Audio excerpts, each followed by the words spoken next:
سلامتی ہے ان آنکھوں پہ جو ہدایت پہ نظریں جمائے بیٹھی ہیں، سلامتی ان کانوں پہ جو ذکر خیر کے منتظر رہتے ہیں، اور سلامتی ہی سلامتی ہے ان قدموں پہ جو ہدایت کی راہ پہ گامزن ہیں۔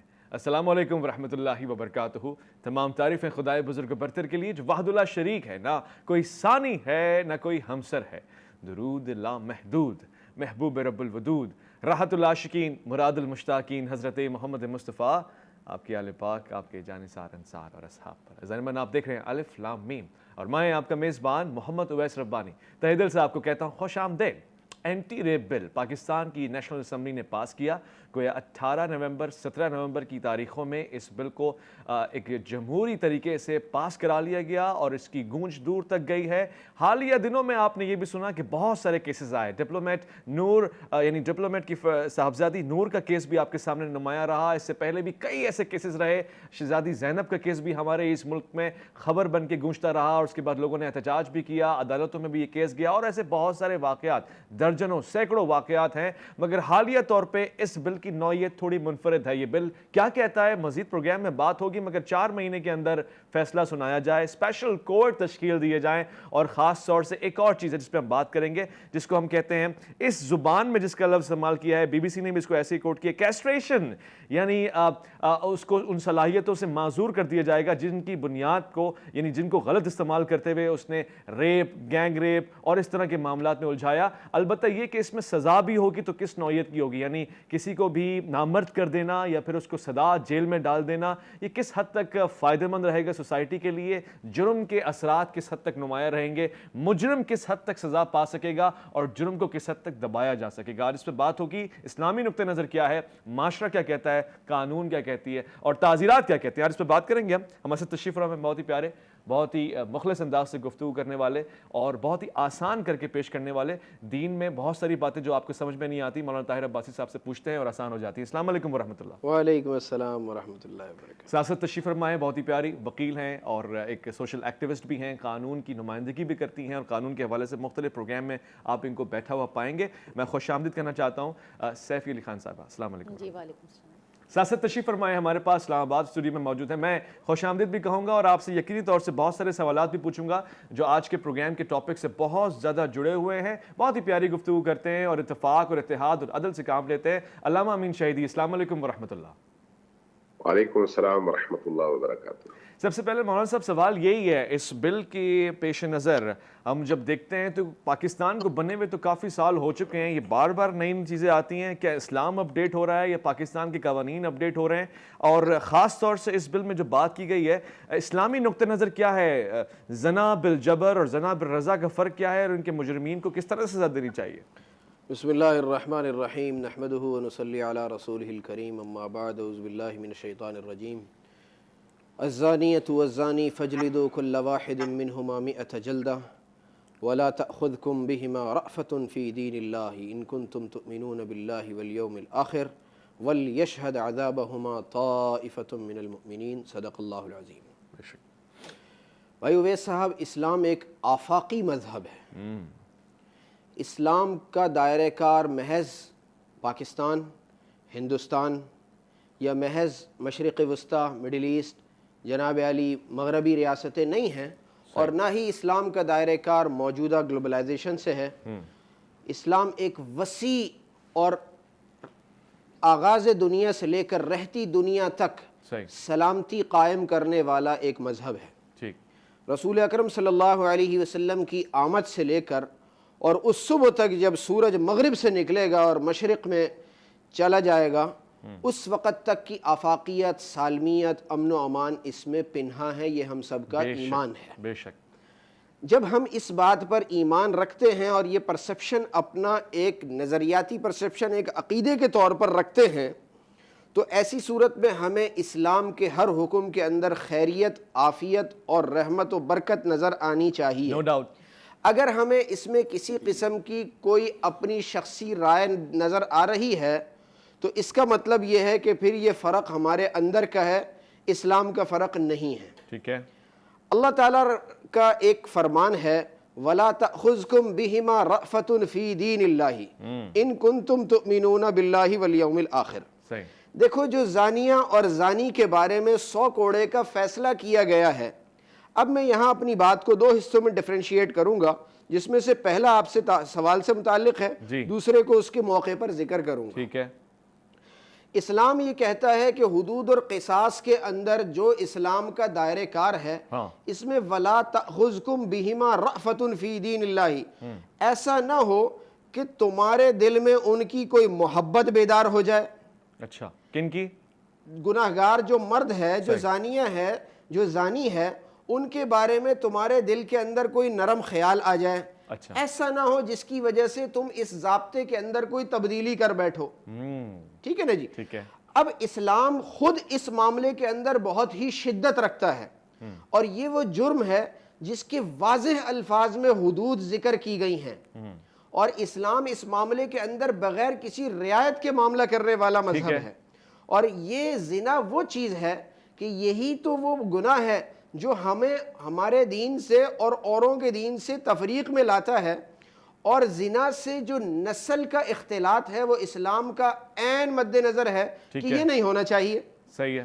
اب اس ساری سزا کو مد نظر رکھتے ہوئے اور اللہ کا فرمان وَلَا تَأْخُذْكُمْ بِهِمَا رَأْفَةٌ، تمہیں ان کے بارے میں کوئی نرمی نہ لے بیٹھے، ٹھیک ہے، اس کو مد نظر رکھتے ہوئے میں یہ سمجھتا ہوں کہ شریعت مطہرہ علی صاحبہا الف صلوات و تسلیمات نے جو ضابطے مقرر کیے ہیں وہ میرے اور آپ کے اور دور حاضر کے مقرر کردہ ضابطوں سے زیادہ بہتر ہیں۔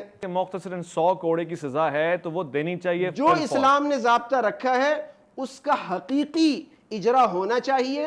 ہمارا بنیادی مسئلہ جو ان ترمیمات کی بنیاد بنتی ہے نا، وہ یہ بنتی ہے کہ ہم اس میں چاہتے ہیں شدت سے شدت آئے، یا کوئی آ کر اس میں نرمی کر جاتا ہے۔ ایک جانب سے شدت کا مطالبہ ہوتا ہے، دوسرا عدالت میں کھڑا ہوا وکیل اپنے مدعا علیہ کی جانب سے صفائی پیش کر رہا ہوتا ہے۔ اسلام یہ کہتا ہے کہ جو ضابطہ مقرر کیا گیا ہے وہ سب کے لیے ہے، لیکن وَلْيَشْهَدْ عَذَابَهُمَا طَائِفَةٌ مِّنَ الْمُؤْمِنِينَ، یہ میرا وہ نقطہ ہے، گواہ کھڑے ہونے چاہیے۔ نہیں، گواہ نہیں کھڑے ہونے چاہیے، جو عذاب دیا جا رہا ہے، سزا دی جا رہی ہے، قوم مومنین کی اس کا ایک بڑا حصہ کھڑے ہو کر اس ہوتی سزا کو دیکھے۔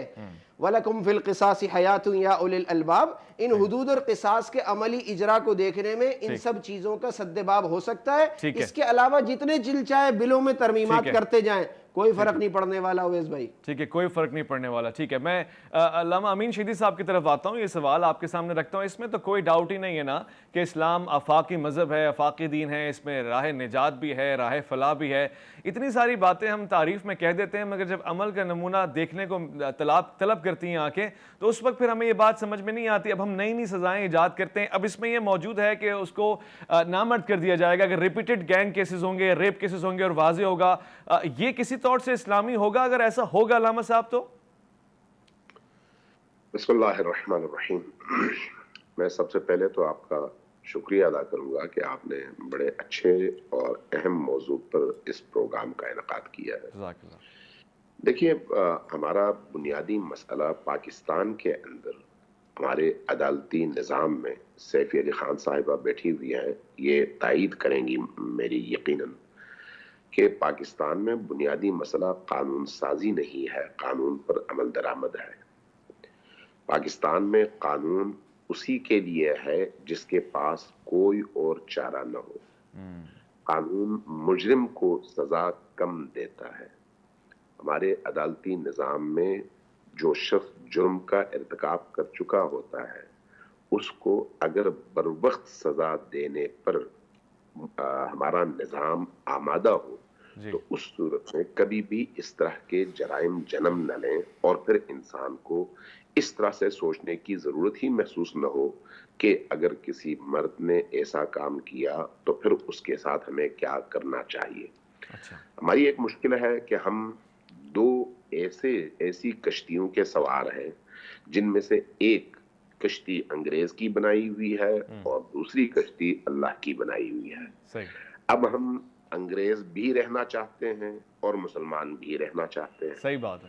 اور جب ایسی صورتحال بنے گی تو آپ بیک وقت دو کشتیوں پہ پاؤں رکھ کر کسی ایک منزل کی طرف سفر کر ہی نہیں سکتے جب دونوں کشتیوں کا رخ ایک سمت میں نہ ہو۔ ہماری بنیادی مشکل یہ ہے۔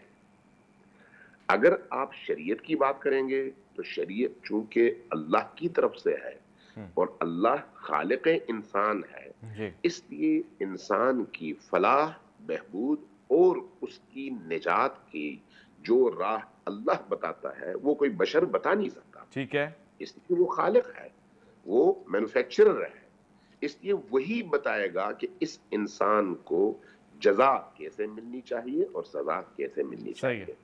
لیکن جب انسان اللہ کی جگہ بیٹھ کر فیصلے کرنے لگے گا تو وہ اپنے تجربات کی روشنی میں کرے گا، ٹھیک مشاہدات کی روشنی میں کرے ٹھیک گا، ایک نیا تجربہ اس کو پرانے فیصلے سے منصرف کر دے گا اور اس کا پرانا فیصلہ تبدیل ہو جائے گا، ٹھیک ہے، اس لیے کہ تجربے نے اس کے پرانے فیصلے کو غلط ثابت کیا ہے۔ تو اس لیے میں یہ عرض کروں گا کہ ہمارا جو عدالتی نظام ہے، اس نظام میں رہتے ہوئے آپ اگر اللہ کے حکم کا اجرا کرنا چاہیں جی تو وہ انگریز کے بنائے ہوئے قانون سے ٹکراتا ہے، انگریز کے بنائے ہوئے قانون کو جاری کرنا چاہیں تو اللہ کے بنائے ہوئے نظام سے ٹکراتا ہے۔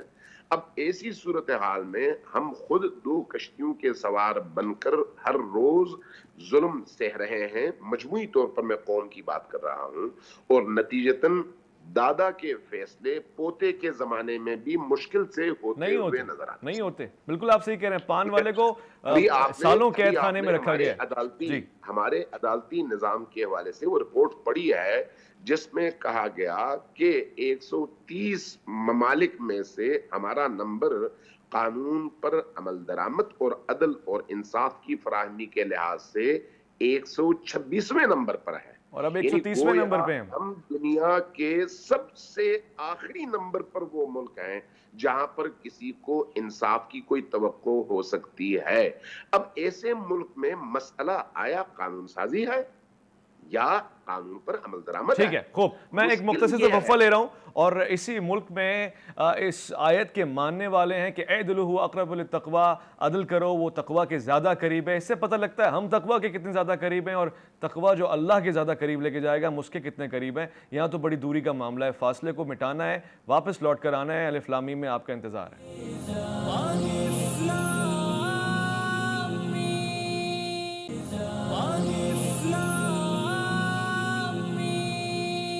خوش آمدید سیفی علی خان صاحبہ۔ اس ملک میں اگر اسلام کا قانون نافذ کر دیا جائے جس میں 100 کوڑے کی سزا ہے، یقینی طور سے فی الفور سزا دی جائے گی، عبرت کا نشان بنے گا۔ مومنین کی وہ جماعت جو گواہ بنے گی، دیکھے گی، آگے تک بات پہنچائے گی، خوف بھی پھیلے گا، گناہ سے بچنے کا ڈر بھی پھیلے گا، اور اس سے بہتری بھی آئے گی۔ مگر اس سے پہلے ایک معاملہ یہ ہے کہ اسی اسلام کے قانون کو اگر نافذ کر دیا جائے تو وہ عورت جو وکٹم بنی ہے وہ 4 گواہ کیسے لے کر آئے گی؟ آپ اس کی ہیلپ کریں گے اس معاملے میں؟ قانون کوئی ہیلپ کر سکتا ہے؟ 4 ایسے گواہ جنہوں نے دیکھا ہو یہ معاملہ، ان کے سامنے ہوا ہو، وہ اس کے چشمدید گواہ ہوں، اور بالعین وہ کہیں کہ ہم نے تو دیکھا یہ سب کچھ ہوتے ہوئے، تھوڑا تھوڑا نہیں، مکمل طور سے وہ گواہی دیں گے اس کی۔ دیکھیں یہ جو ریکوائرمنٹ ہے یہ شرعی عدالت میں ہے، لیکن اگر کیس جو ہے تعزیرات کے تحت چلایا جاتا ہے، اور یہ اسپیشل کورٹس جو ہے اینٹی ریپ آرڈیننس 2020 کے تحت جو عدالتیں قائم ہوں گی، تو اس میں جو ہے وہ ایویڈنس جو ہے اس کا جو پیرامیٹر ہے وہ کچھ اور ہوگا، جی کیونکہ آپ کو پتہ ہے سائنس میں اب اتنی ٹیکنالوجی ہے آگے کہ آپ ڈی این اے رپورٹ اور جو کیمیکل رپورٹ ہوتی ہے اس کو بھی میچ کر کے اور آپ کلپریٹ کا پتہ لگا لیتے ہیں کہ یہ ہے، جیسے کہ زینب کیس میں ہوا، آپ کو یاد ہوگا۔ جی تو اس لیے اس میں وہ ان عدالتوں میں ابھی تک جو ایویڈنس کا جو رکھا گیا ہے ریکوائرمنٹ، وہ ابھی جو ہے نا وہ ڈسکس نہیں ہوئی کہ جی ایویڈنس کیسے ہوں گے، کیونکہ میں نے جب اس کو تھوڑا سا جو ریڈ کیا ہے آرڈیننس کو،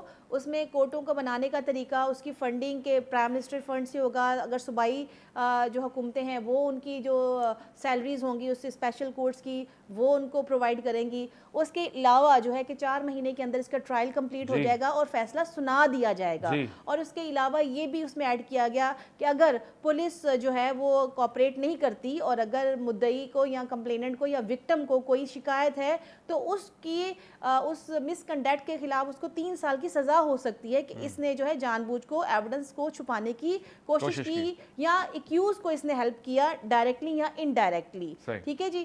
اور اگر ججز سے کوئی شکایت ہوگی تو ججز کے مس کنڈکٹ کے خلاف بھی ایکشن لیا جائے گا.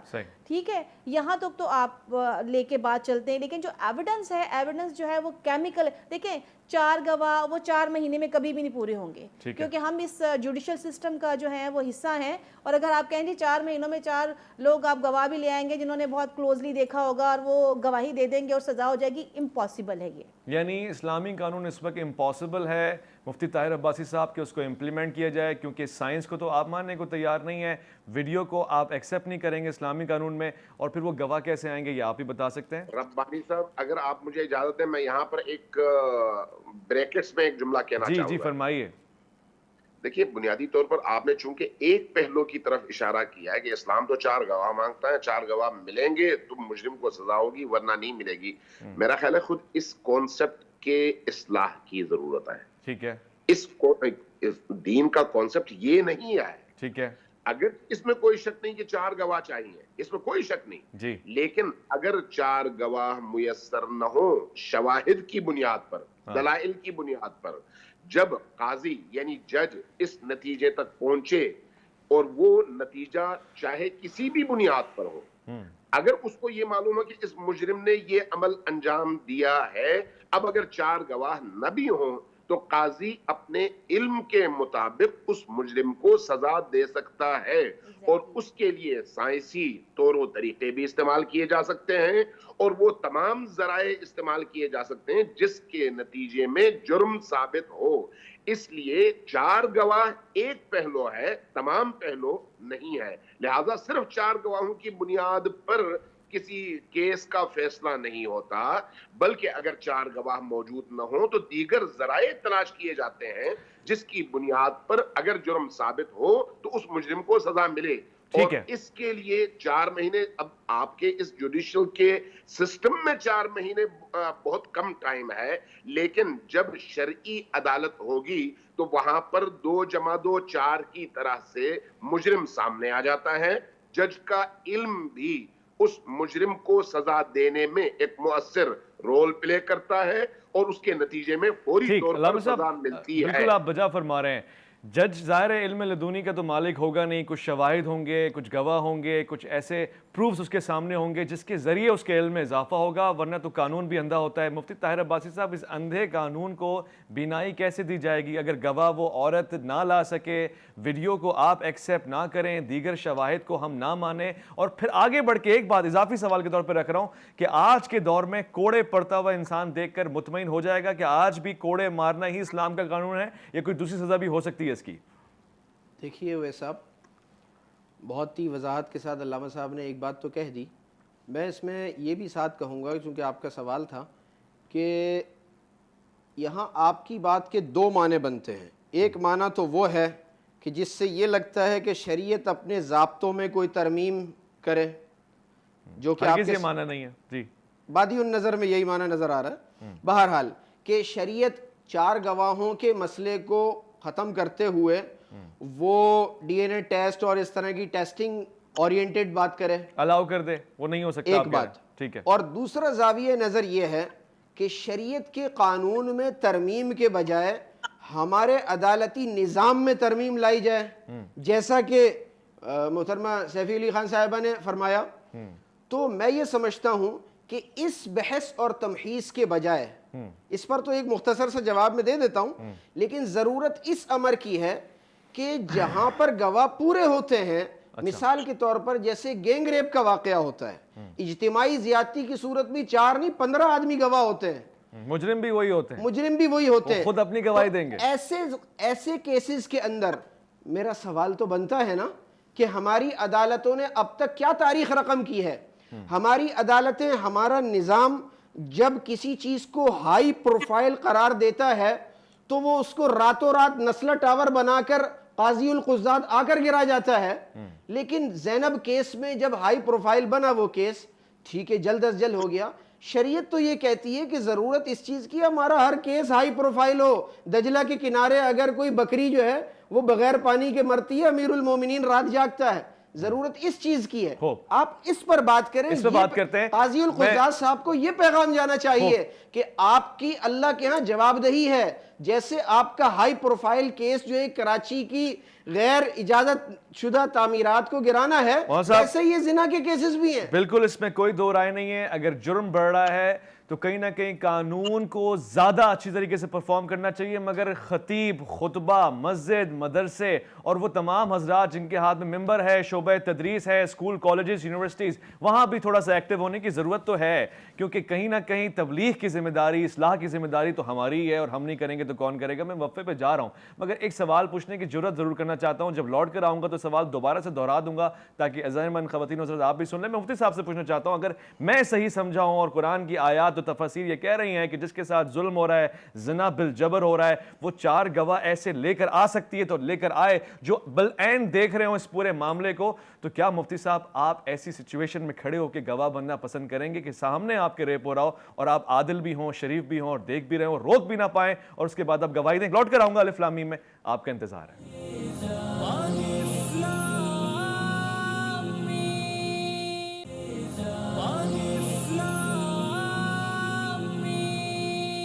الف لام میم میں خوش آمدید. گفتگو ہو رہی ہے اینٹی ریپ بل کے حوالے سے. ایک اچھا قدم ہے، اس میں کیا اچھائیاں مزید متوقع ہیں اور کن چیزوں کی کمی کوتاہی ہے جس کو ہم مزید احسن بنا سکتے ہیں. ہمارے معاشرے میں آج کل یہ کیسز بہت زیادہ ہوتے ہیں. خواتین و حضرات عزیزان من، میں اس کے پہلے کہ ریپ کے حوالے سے بات کروں، میں اس کی وجوہات پہ بھی ایک پروگرام کر چکا ہوں. میں آپ کو صرف یاد دہانی کے لیے عرض کر رہا ہوں کہ یہ جو فحاش ڈرامے، فلمیں، یہ جو نشر و اشاعت کے معاملے میں کمزوری، ذوفت ہم برت رہے ہیں، یہ اس کے نتائج ہیں. یہ ہمارے نصاب سے لے کر ہماری عقل کے سامنے، ہماری آنکھوں کے سامنے ہیں. تو پھر سوال یہ اٹھتا ہے کہ اگر ہم اس پہ پابندی لگا سکتے ہیں تو پھر بہت اچھی بات ہے، ورنہ اگر ہم جرم کو نہیں روک سکتے تو پھر بھاگیں مجرم کے پیچھے، کریں اس کے ساتھ کیسٹریشن کا عمل اور پھر اس پہ پروگرام بھی کر لیتے ہیں. مفتی صاحب، اب سوال جو میں نے وقفے سے پہلے آپ کے سامنے کیا، ایک عورت، ایک مرد، اس کے ساتھ اگر ریپ ہوتا ہے، دونوں ہی صورتوں میں وہ 4 گواہ لانے میں اگر کامیاب ہو جاتی ہے تو بہت اچھے، 100 بسم اللہ. وہ گواہ واقعی عادل ہوں گے، شریف النفس ہوں گے، ان تمام معاملات کو دیکھنے والے آنکھوں سے اور کھڑے رہنے والے، اور پھر اگر نہ لا سکے تو کیا ہے؟ اویس بھائی، میں تھوڑی سی آپ سے تفصیل طلبی چاہوں گا جی، اور اس سے اور پیچھے اس کے روٹ کازز کی طرف جاتے، جیسا کہ ہمیشہ ایک میری طبیعت کا حصہ رہا ہے کہ کسی بھی مسئلے کی بنیاد کو تلاش کیا جائے. ہماری شریعت نے جو ضابطے مقرر کیے ہیں وہ ضابطے ایک مخصوص انوائرمنٹ کے تحت ہیں. ایسا ہی نہیں ہے کہ انوائرمنٹ کیسا بھی ہو اور اچانک سے اس ضابطے کا اجرا کر دیا جائے.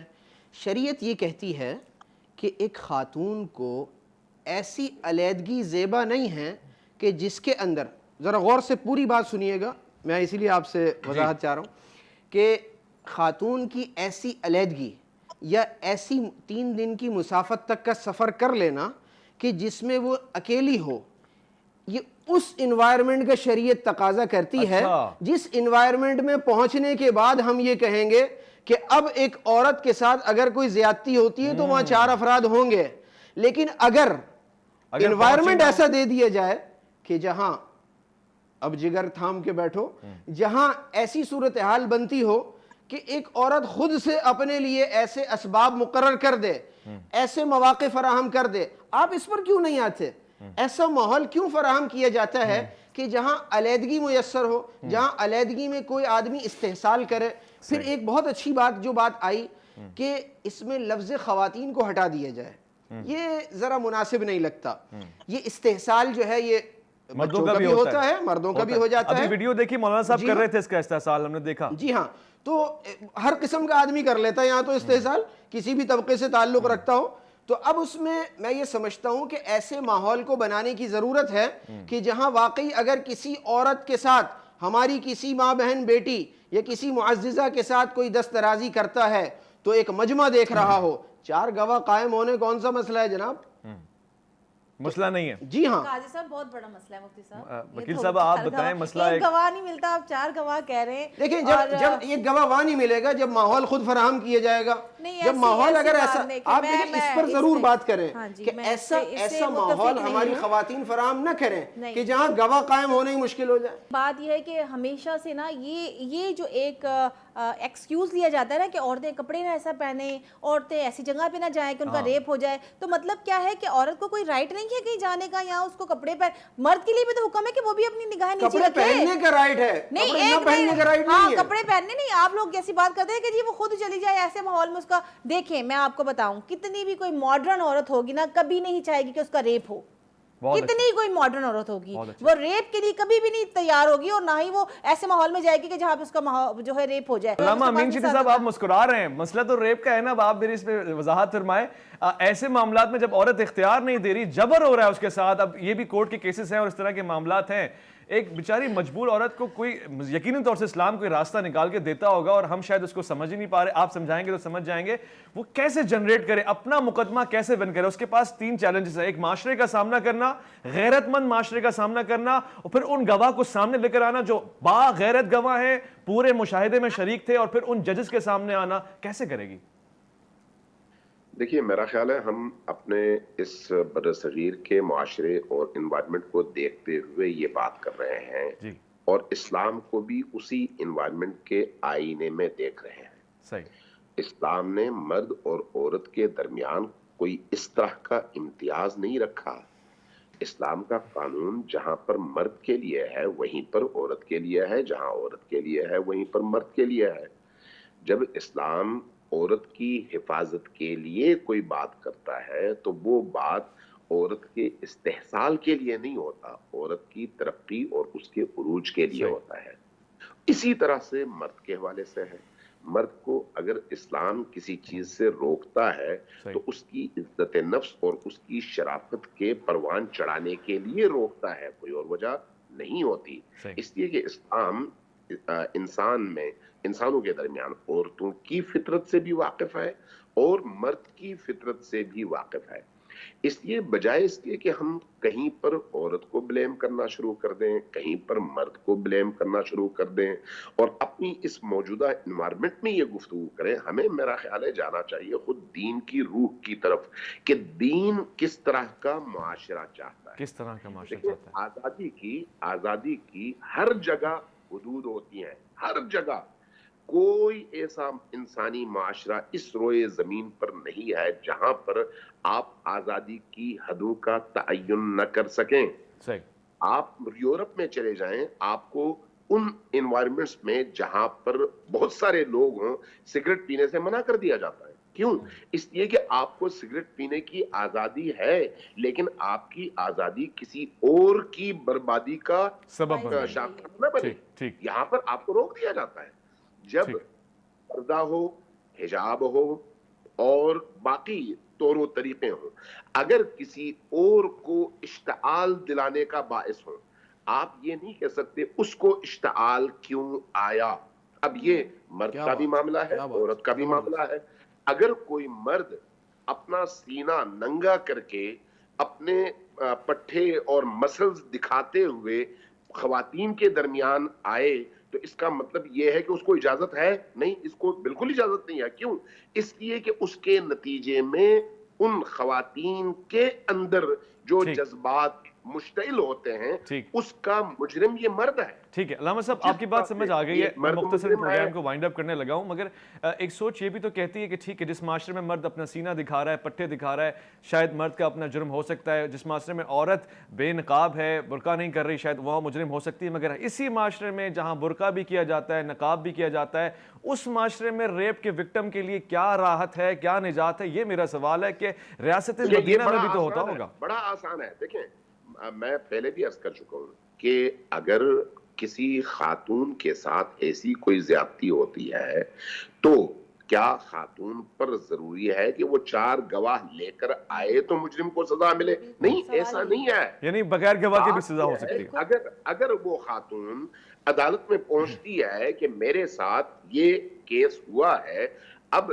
جج اور اس کے نیچے موجود اس نظام کی ذمہ داری ہے کہ تحقیق کرے اور اس تحقیق کے لیے علمی اور سائنسی وہ تمام رستے اختیار کرے جس سے جرم کے ثبوت میں مدد ملے. یعنی علامہ صاحب آپ فقی طور سے سائنس کے اسبات کو ثبوت کو تسلیم کرتے ہیں, ویڈیوز کو اور ڈی این اے ٹیسٹ کو تسلیم کرتے ہیں؟ کیا بات کر رہے ہیں آپ؟ تمام فقہا تسلیم کرتے ہیں. بہت آسان. یہ دیکھیں نا, اگر آپ ان چیزوں کو تسلیم نہ کریں اور اس کے نتیجے میں ایک خاتون پر کہیں پر ظلم ہو اور اس ظلم کی سزا اس مرد کو نہ ملے تو اس جرم میں آپ سب ہم سب برابر کے شریک ہیں. مفتی صاحب آپ بھی اس سے اتفاق کرتے ہیں؟ کا حصہ نہیں بننا. کوئی کیمیکل, کوئی ڈی این اے ٹیسٹ اور ویڈیو اور یہ سب چیزیں جتنے بھی ہیں سب گواہ کی حیثیت کو پر کر سکتے ہیں, گواہ کی ضرورت نہیں ہے, یہ سب چیزوں سے کام کر سکتے ہیں؟ تمام چیزیں مل کر, یہ تمام چیزیں مل کر جی مفتی صاحب ذرا فرما دیجیے. یقین کا سامان فراہم کر دیں, جج کو یقین ہو جائے کہ ہاں یہ جرم ہوا ہے. ٹھیک ہے مفتی صاحب, دوبارہ سوال کو دہرا دیتا ہوں, گواہ نہ ہو, chemical, D N A test, video, یہ سب چیزیں اگر سب یقین کا سامان فراہم کر دیں,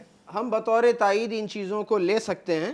لیکن بطور تائید لے سکتے ہیں, لیکن میں ایک سوال ضرور پوچھوں گا, تو آپ کے سوال کا جواب ہو گیا, لیکن میں ایک سوال ضرور پوچھوں گا کہ جو ریپ کے کیسز اب تک ہسٹری میں ریکارڈ ہوئے ہیں اس میں سے باپردہ خواتین اور باحجاب خواتین کے کتنے کیسز ہیں؟ موٹر وے پہ جانے والی خاتون کے ساتھ کتنے محرم تھے؟ یہ سوال آپ پر قرض. ٹھیک ہے, یہ سوال تو آپ نے پوچھ لیا. یہ سوال اس کو ایک الگ نوعیت سے, الگ زاویے سے میں پوچھوں گا, جتنے بھی ریپ کرنے والے ہیں کتنے شرعی داڑھی رکھنے والے تھے, عالم دین بھی تھے, مولوی حضرات بھی تھے, عام مسلمان بھی تھے, اور ظاہری لبادے میں بھی تھے, یہ بھی ایک سوال رہے گا. لہٰذا بالکل داڑھی کے رکھنے یا نہ رکھ لینے سے سزا پر کسی قسم کی کوئی ترمیم نہیں. یہ معاملہ برقعے کا بھی ہے نا, میں تو عرض کر رہا تھا. میرا سوال زمینی حقیقت سے متعلق ہے کہ کتنی خواتین ایسی ریکارڈ ہوئی ہیں جو باحجاب تھیں اور ایک دینی دائرے میں تھیں. آپ مجھے بتائیں کہ جب کوئی ریپ کا کیس ہوتا ہے, ایک سیکنڈ, میں شکریہ جب کوئی ریپ کا کیس ہوتا ہے تو اس میں بے پردہ خاتون کیوں نکلتی ہے؟ کیوں نکلتی ہے؟ آخری سب سے امپورٹنٹ بات یہ ہے کہ اس آرڈیننس کا نام ہے اینٹی ریپ آرڈیننس 2020, اور اس کی جو کورٹس ہیں وہ ہیں اسپیشل کورٹس. ٹھیک ہے جی, اور اس میں کہیں پہ شرعی عدالت کا نام جو ہے وہ نہیں لکھا گیا, تو اس لیے آپ اس کو اس شرعی عدالت کے پیرامیٹرز پہ نہ رکھیں. اسپیشل کورٹ پہ رکھیں. ٹھیک ہے, یہ ہاتھ کیوں نہیں کاٹے جاتے؟ دیگر اعضاء کیوں کاٹے؟ اس پہ تو ہم نے بات ہی نہیں کی, دیگر اعضاء کیوں کاٹے جاتے؟ مطلب کہ مفتی صاحب ریپس کو سپورٹ کر رہے ہیں. ہاں نہیں ٹھیک ہے, بات ہو گئی. ایک اور پروگرام اس پہ کر سکتے ہیں. میں ہاتھ کاٹنے تک جاتا ہوں, آپ ہاتھ جسمانی اعضاء اور کاٹنے کا جہاں تک دائرہ وہاں تک دائرہ رکھا جائے. دکانیں کھلی رہیں اور چوریاں نہ ہوں. واضح ہو گیا. آنکھیں بھی نکالنی ہوں گی بد نظری کرنے والوں. میں اس پروگرام کو یہاں پہ کنکلوڈ کرتا ہوں. ایک اور نشست بیٹھ سکتی ہے اس پروگرام پہ, کیونکہ ابھی ہم نے کیسٹریشن کے حوالے سے تو بات کی نہیں ہے, اس کو اسلامی نقطہ نظر سے کس طرح دیکھا جائے گا. البتہ کہیں نہ کہیں میں اظہار تشکر پیش کروں گا کہ کچھ نہ کچھ ہو رہا ہے, کہیں نہ کہیں غور و فکر ہو رہا ہے. میں خاص طور سے اظہار تشکر پیش کروں گا علامہ امین شہیدی صاحب تشریف فرما تھے, آپ کے خصوصی وقت کے لیے میں اظہار تشکر پیش کروں گا. مفتی طاہر عباسی صاحب کا, آپ کا بھی شکریہ, اور محترمہ سوشل ایکٹیوسٹ سیفی علی خان صاحبہ, آپ کا بھی بہت بہت شکریہ. خواتین و حضرات, میں آپ کا شکریہ کیے بغیر تو پروگرام کو وائنڈ اپ کر ہی نہیں سکتا. آپ کی خصوصی توجہات, برداشت, تحمل, اور میں کہتا ہوں کہ اس معاشرے میں الف لام میم کے سامعین ایک خاص تمغے اور خاص اعزاز کے اہل ہیں کہ کس حساس موضوع کو آپ کتنے سنجیدہ طریقے سے سنتے ہیں, اور پھر اپنے سوالات بھی رکھتے ہیں, اور پھر آپ بارہا سنتے ہیں. یہ طلب ہے, اور یہ خیر کی طلب آپ کو کامیاب کر دے گی انشاءاللہ. اپنا بہت خیال رکھیں گے, آپ اپنے سے بڑھ کے خیال رکھیں گے ملک پاکستان کا, اللہ کے فرمان کا. اللہ کی امان میں.